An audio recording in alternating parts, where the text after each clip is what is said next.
đối tượng có hành vi hiếp dâm nữ sinh tự tử cầu Hồ khai nhận có sử dụng rượu bia trước khi đưa về. Giọng đọc được nghiên cứu và phát triển bởi các kỹ sư Trung tâm Không gian mạng Viettel. Giọng đọc được nghiên cứu và phát triển bởi các kỹ sư Trung tâm Không gian mạng Viettel. A vào nhà nghỉ và có tình cảm với V. A từ trước đó. Ngày 16 tháng 4, tại cơ quan cảnh sát điều tra công an huyện Thuận Thành, Vũ Văn Hiếu, sinh năm 1995, ở thôn Đồng Ngư, xã Ngũ Thái, Thuận Thành, Bắc Ninh, đối tượng có hành vi hiếp dâm nữ sinh V. A và sau đó, V. A đã nhảy cầu Hồ tự tử đã có những khai nhận bước đầu. Theo lời khai của Hiếu, chiều ngày 14 tháng 4, Hiếu đi ăn hội cùng bạn bè ở thôn Ngọc Tĩnh, xã Sông Liễu, huyện Thuận Thành và gặp Nguyễn Thị V. Dịch vụ tổng hợp tiếng nói cung cấp bởi Trung tâm Không gian mạng Viettel. Cảm ơn bạn đã tin tưởng sử dụng dịch vụ của Trung tâm Không gian mạng Viettel. A. Sinh năm ngày 28 tháng 8 năm 2001 ở thôn Công Hạ, xã Hà Mãn, Thuận Thành, Bắc Ninh, học sinh lớp 1-2A9 trường Trung học phổ thông Thuận Thành số 2. Do chị họ của V. A lấy anh ruột Hiếu nên Hiếu và V. A có quen biết nhau từ vài năm nay. Cảm ơn bạn đã sử dụng giọng đọc nhân tạo của Viettel. Giọng đọc thuộc bản quyền Trung tâm Không gian mạng Viettel. Do đó, sau khi chơi hội làng, Hiếu rủ V. A đi uống nước và được nữ sinh này đồng ý. Tuy nhiên, sau khi nói chuyện, Hiếu đã chở thẳng V. A vào nhà nghỉ Bắc Hà, thuộc xã Xuân Lâm, Thuận Thành, Bắc Ninh. Dịch vụ tổng hợp tiếng nói được phát triển bởi Trung tâm Không gian mạng Viettel.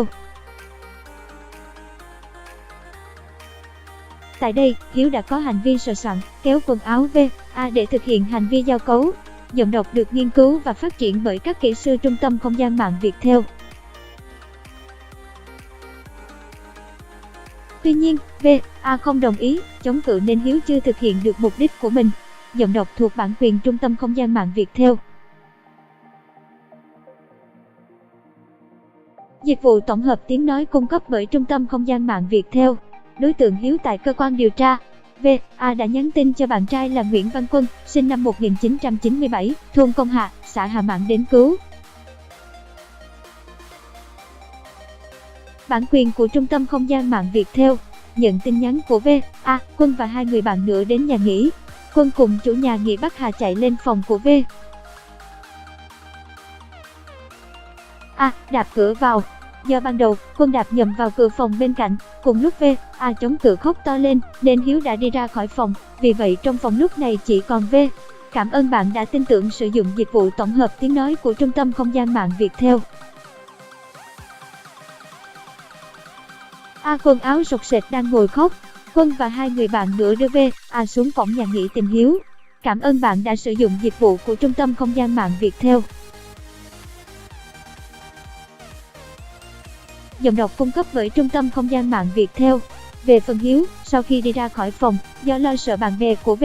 A đánh mình, nên đã gọi 5 người bạn đến đưa về. Bản quyền thuộc về Trung tâm Không gian mạng Viettel. Khi Quân đang đứng trước cửa nhà nghỉ xem Hiếu chạy đi đâu thì khoảng 20 phút sau, thấy xe taxi đón Hiếu. Cả hai nhóm vào quán nước gần đó. Tại đây, Quân định đánh thì Hiếu xin lỗi V. A, V. Tiếng nói từ Trung tâm Không gian mạng Viettel. A đứng dậy cầm cốc nước hắt vào mặt Hiếu, ném cốc vào gáy rồi chửi bới Hiếu. Sau đó tất cả ra về. Bản quyền thuộc về Trung tâm Không gian mạng Viettel. Ngày hôm sau, Hiếu có lên mạng thấy thông tin có vụ tự tử ở cầu Hồ, nhưng cũng không biết là ai. Bản quyền thuộc về Trung tâm Không gian mạng Viettel. Cảm ơn bạn đã tin tưởng sử dụng dịch vụ của Trung tâm Không gian mạng Viettel. Chiều ngày 15 tháng 4, một người quen của Hiếu gọi điện báo tin V. A đã tự tử, thì Hiếu mới giật mình lo lắng vì đã gây lỗi với V. Bản quyền của Trung tâm Không gian mạng Viettel. A vào tối hôm trước, em ân hận lắm, buổi tối đó có uống rượu nên có phần không làm chủ được hành vi, nhưng em chưa hiếp dâm, thấy V. A chống cự, khóc to và có người đến, em đã dừng lại và cũng đã xin lỗi V. A, em không biết vì sao V. Cảm ơn bạn đã sử dụng giọng đọc nhân tạo của Trung tâm Không gian mạng Viettel. Giọng đọc được nghiên cứu và phát triển bởi các kỹ sư Trung tâm Không gian mạng Viettel.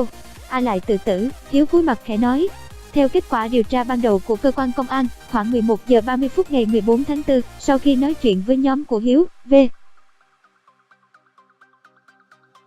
Bạn đang nghe tiếng nói nhân tạo từ Trung tâm Không gian mạng Viettel.